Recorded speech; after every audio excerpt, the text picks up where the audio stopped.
오늘 말씀은 나훔서입니다. 나훔서 1장 1절부터 8절까지입니다.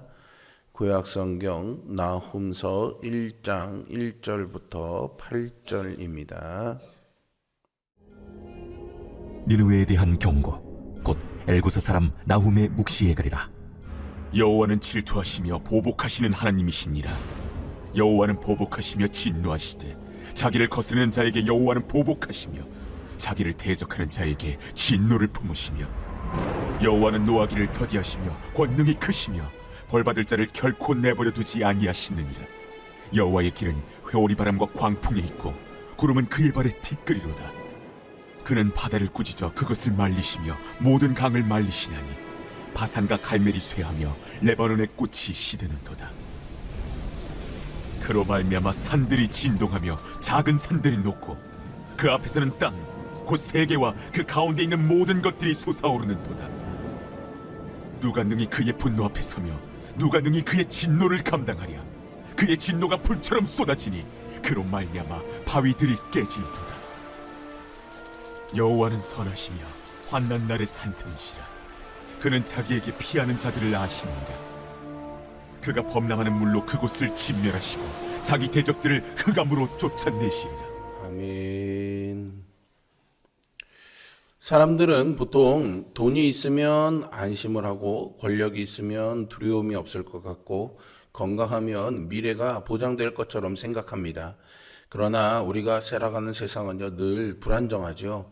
한순간의 경제 위기, 예상치 못한 질병, 갑작스러운 사고, 국제정세의 변화만으로도 인간이 의지하던 것들은 쉽게 무너집니다. 우리는 이런 현실을 우리의 삶에서 늘 경험하며 살아갑니다. 지금으로부터 약 2700년 전 유다 백성은 숨이 막힐 듯한 공포 속에서 살고 있었습니다. 당시 근동세계를 지배하던 아수르 제국은 그야말로 천하무적처럼 보였습니다.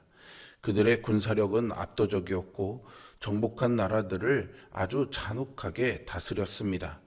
유다 백성의 눈에는 아수르가 영원히 무너지지 않을 제국처럼 보였습니다. 하나님을 믿는 백성들조차 정말 하나님께서 이 악한 제국을 심판하실 수 있을까라는 의문을 가질 정도였죠. 바로 이 절망 가운데서 선지자 나훔이 등장합니다. 그의 이름 나훔은 히브리어로 위로 혹은 위안을 뜻합니다. 그는 아수르의 수도 니느웨를 향한 하나님의 심판을 선포함으로써 역설적으로 억눌린 하나님의 백성에게 깊은 위로를 줍니다. 세상이 보기에는 아수르가 강해 보이지만 진정한 역사의 주인은 하나님이시다라는 거죠. 그리고 하나님은 심판의 하나님이실 뿐만 아니라 환난 날에 자기 백성의 피난처가 되시는 분임을 선포합니다. 오늘 말씀은 혼란과 불안한 속에서 살아가는 우리에게도 동일한 질문을 던집니다.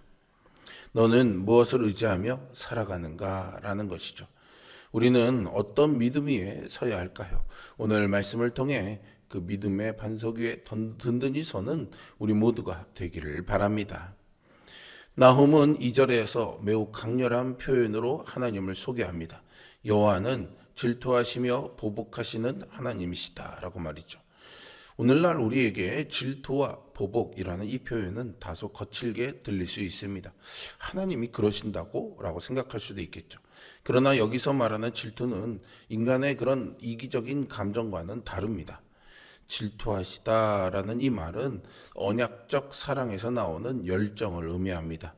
마치 남편이 아내를 사랑하기 때문에 다른 사람에게 빼앗기는 것을 용납할 수 없듯이 하나님은 언약 백성을 사랑하기 때문에 그들을 파괴하는 죄와 우상을 절대 방치하지 않으십니다. 또한 보복하신다라는 표현 역시 감정적인 복수가 아닙니다. 개인적인 안갚음이 아니라요, 법적인 의미의 정의 실현, 즉 억눌린 자를 위해서 공의를 집행하시는 행위를 뜻하는데요. 고대 근동에서 왕의 가장 중요한 책무 중 하나가 약자를 억압하는 강자를 심판하는 것이었습니다. 나홈은 하나님이 바로 그런 왕이시라는 것을 선포하는 거죠. 아수르가 무고한 민족들을 짓밟은 것에 대해 하나님은 반드시 공의로 응답하신다는 것입니다. 하나님은 억울하게 고통받는 자들을 위해 반드시 정의를 이루시는 분입니다. 당시에 아수르는 수많은 민족을 짓밟았습니다. 포로들의 살가죽을 벗기고 머리를 잘라 성벽에 매달며 공포 정치를 펼쳤죠. 그들은 자신들이 세상의 주인인 것처럼 행동했습니다. 그러나 하나님은 그들의 죄악을 모두 보고 계셨습니다. 3절은 이렇게 말씀합니다. 여호와는 노하기를 더디하시며 권능이 크시며 벌받을 자를 결코 내버려 두지 아니하시느니라. 여기에는 하나님의 두 가지 성품이 다 드러나고 있습니다. 첫째는 오래 참으심이죠. 둘째는 반드시 심판하심입니다. 이 표현은 출애굽기 34장 6절에서 하나님이 모세에게 자기를 계시하실 때 사용하셨던 그 표현입니다. 하나님이 즉시 심판하지 않으신다고 해서 죄를 용납하시는 것이 아니지요. 하나님의 노하심이 더딘 것은 무관심이 아니라 회개를 기다리시는 은혜입니다. 그러나 그 은혜는 무한정 지속되지 않습니다. 하나님은 절대 죄인을 죄 가운데 내버려 두지 않으십니다. 아수르는 단순한 군사 강대국이 아니었습니다. 그들은 스스로를 신의 대리자로 여겼죠. 그들에게 정복한 민족들의 신상을 약탈하고 자국으로 가져오는 것이 내 신이 너희들의 신보다 강하다라는 어떤 신학적인 주장이었던 겁니다. 이런 맥락에서 나홈의 선포는요, 엄청난 도전이었죠. 너희가 섬기는 아수르 신이 아니라 이스라엘의 하나님 야훼가 역사의 진정한 주권자이시다라는 것을 선포하는 것이기 때문입니다. 아수르의 정복 방식은 잔인하기로 악명이 높았습니다. 그들은 포로의 입술에 갈고리를 꿰고 생포한 왕들을 개처럼 목줄을 달아서 끌고 다녔습니다. 이런 제국이 영원히 지속될 것처럼 보이는 상황에서 하나님의 공의를 신뢰한다는 것은 절대 쉬운 일이 아니었습니다. 그러나 나홈은 그 상황에서 하나님의 심판이 반드시 임할 것임을 선포한 것이죠. 우리는 세상의 불의를 보면서 종종 낙심합니다. 악한 사람이 더 잘 되는 것 같고 정직하게 사는 사람이 손해보는 것처럼 보일 때가 있죠. 하나님이 정말 이 모든 것들을 보고 계시는가라는 의문이 마음 깊은 곳에서 올라오기도 합니다. 그러나 성도는 눈앞의 현실만으로 판단하지 않습니다. 역사는 하나님의 손 안에 있기 때문이죠. 하박국이 바벨론을 보며 괴로워했던 것처럼 시편 기자가 악인의 형통을 보면서 흔들렸던 것처럼 우리도 현실 때문에 믿음이 흔들릴 수 있습니다. 그러나 결국 하나님은 당신의 공의를 이루어 가십니다. 그러므로 성도는 조급함 대신에 신뢰를 선택해야 합니다. 내가 직접 뭔가를 해서 심판하려 하지 말고 하나님께 맡겨야 합니다. 하나님은 가장 정확한 때에 가장 완전한 정의를 이루시는 분이죠. 혼란한 세상 속에서 하나님의 때를 신뢰하며 조급함과 불안 대신에 그분의 의로운 통치 아래에 우리의 삶을 온전히 맡길 수 있는 우리 모두가 되기를 소망합니다. 4절부터 나홈은 하나님의 위엄과 능력을 시적인 언어로 묘사하는데요. 그는 바다를 꾸짖어 그것을 말리시며 산들이 그로 말미암아 진동하며 바위들이 그 앞에서 깨어지는도다, 이런 표현들을 합니다. 이 말씀들은 단순히 자연재해를 시적으로 묘사한 것이 아닙니다. 고대 근동 세계에서는요, 바다와 강, 폭풍과 비를 다스리는 각각의 신들이 있다라고 생각했습니다. 특히 가나안 종교에서는 바알이 비와 풍요를 관장한다고 여겼습니다. 이런 배경에서 나홈의 선포는 더 강렬한 의미를 가집니다. 바다는 신이 아닙니다. 강도 신이 아니죠. 산도 신이 아닙니다. 그 모든 것은 하나님의 명령에 순종하는 피조물일 뿐입니다. 다른 신들이 싸워야 겨우 이기는 바다와 강을 하나님은 그저 꾸짖으심으로 말려버리신다라는 거죠. 여기서 꾸짖다라는 말은 왕이 신하를 책망하거나 주인이 종에게 명령하는 의미를 담고 있습니다. 예수님께서 갈릴리 바다의 풍랑을 향해서 꾸짖으셨을 때도 같은 개념이 사용됩니다. 하나님께서는 자연을 다스리시는 창조주이십니다. 우리가 두려워하는 것 모든 것 역시 하나님의 통치 아래 있음을 믿으십시오. 아수르가 섬기는 모든 신들, 그리고 그 신들이 상징하는 모든 제국의 힘이 하나님 앞에서는 무력할 뿐입니다. 나훔은 계속해서 질문합니다. 누가 능히 그의 분노 앞에 서며 누가 능히 그의 진노를 감당하랴?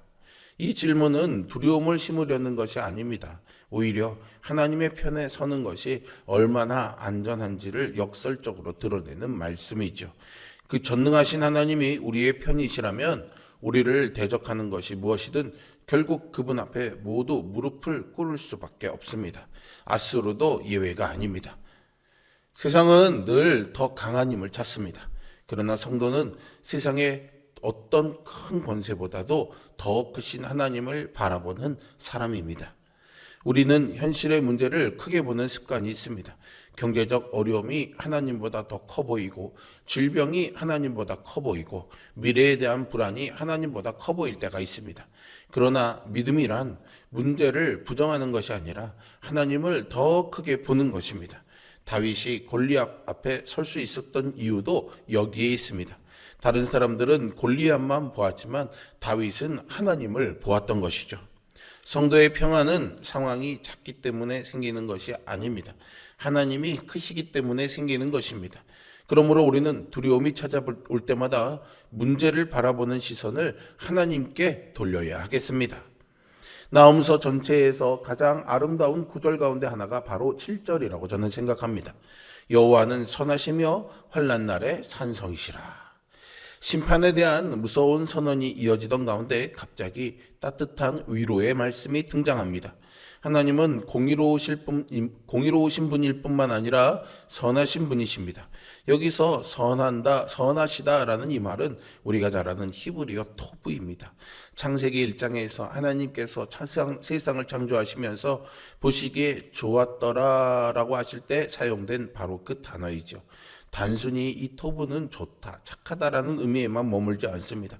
하나님의 본성 자체가 완전하시고 신실하시고 언제나 오르신 분이다라는 뜻을 함의하고 있습니다.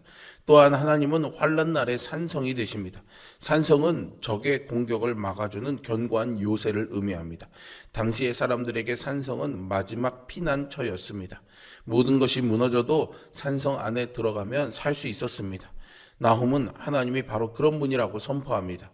우리가 피할 수 있는 가장 견고한 요새, 어떤 공격도 뚫을 수 없는 산성이 하나님이시다라는 거죠. 더 놀라운 말씀은 그 다음에 나옵니다. 그는 자기에게 피하는 자들을 아시느니라. 여기서 안다라고 번역된 히브리어 야다는 단순한 정보 습득이 아닙니다. 인격적인 관계를 의미하는 것이죠. 창세기에서 아담이 하와를 알매라고 할 때 사용된 단어도 같은 단어입니다. 하나님이 우리를 아신다라는 것은 그분이 우리와 끊을 수 없는 언약적 관계 안에 계신다라는 뜻입니다. 즉 하나님은 단순히 우리의 이름을 알고 계시는 정도가 아니라는 거죠. 우리의 눈물도 아시고 우리의 기도도 아시고 상처도 아시고 두려움도 아시고 아무에게도 말하지 못하는 고민까지도 아십니다. 그리고 끝까지 돌보십니다. 세상은 우리를 몰라줄 수 있습니다. 가족도 이해하지 못할 수 있죠. 심지어 교회 안에서 외로움을 느낄 수 있습니다. 그러나 하나님이 우리를 아십니다. 목자가 양을 알고 부모가 자녀를 아는 것보다 더 깊이 우리를 아십니다. 8절은 니느웨가 결국 홍수 같은 심판으로 멸망할 것을 선포합니다. 실제로 니느웨는 주전 612년에 메대와 바벨론 연합군에 의해서 멸망합니다. 영원할 것 같던 제국도 하나님의 말씀 앞에서는 무너졌습니다. 그 반면에 하나님을 피난처로 삼는 자들은 이 심판 속에서도 보호를 받습니다. 우리의 삶에도 환난 날이 찾아옵니다. 사랑하는 사람을 잃는 상실의 날, 오래 기다렸지만 응답이 보이지 않는 고통의 날, 관계가 깨어지고 믿었던 것들이 흔들리는 혼란의 날이 있지요. 그날에 우리에게 필요한 것은 답이 아닐 수도 있습니다. 우리에게는 피난처가 필요합니다. 나훔은 그 피난처가 어디인지 분명히 말해줍니다. 바로 우리를 아시는 하나님이시라는 거죠. 이름도 없는 군중 속의 한 명이 아니라 하나님은 우리 한 사람 한 사람을 깊이 알고 계십니다. 우리의 아픔을 아시고 우리의 두려움을 아시고 우리가 감히 말하지 못하는 속마음까지 아시는 그분이 우리의 산성이 되신답니다. 환난 날에 하나님을 피난처로 삼는다는 것은 고통이 사라진다는 약속은 아닙니다. 그 고통 가운데서도 하나님께서 우리를 아시고 붙드시고 하나님의 손이 우리와 함께 하신다는 믿음인 것이죠. 나훔은 무너질 것 같지 않던 아수르 제국의 멸망을 선포하며 하나님의 공의와 능력을 증언합니다. 세상의 권세는 영원하지 않습니다. 오직 하나님만이 역사의 주인이십니다. 하나님은 죄를 심판하시는 공의의 하나님이시며 동시에 자기의 백성을 끝까지 돌보시는 선하신 좋으신 하나님이십니다. 세상이 흔들리고 미래가 불안하게 보일지라도 성도는 두려움에 사로잡히지 않습니다. 역사를 다스리시는 하나님, 만물을 주관하시는 하나님, 그리고 환난 날에 우리의 피난처가 되시는 하나님을 알기 때문이죠. 세상은 여전히 두렵고 불안합니다. 불의는 여전히 우리 눈앞에 있고 우리의 삶의 고난은 사라지지 않습니다. 그러나 역사의 주관자이신 하나님은 오늘도 그분을 신뢰하는 자를 아시고 돌보십니다. 오늘도 눈에 보이는 현실보다 하나님을 더 크게 바라보십시오. 공의로우시고 전능하시며 선하신 그 하나님을 신뢰하며 환난 날 안에도 산성되어 주시는 하나님 안에서 참된 안식과 담대함을 누리는 우리 모두가 될 수 있기를 주님의 이름으로 축복합니다. 기도하겠습니다. 선하시고 자비로우신 아버지 하나님, 주님은 나의 산성이시오 피난처가 되어 주심을 믿습니다. 우리 눈에 보이는 문제들이 아무리 커 보인다고 할지라도 그 문제보다 더 크신 그 하나님, 세상의 만물을 꾸짖고 말리시며 통치하시는 그 하나님의 전능하신 손길 아래 우리가 있음을 고백합니다.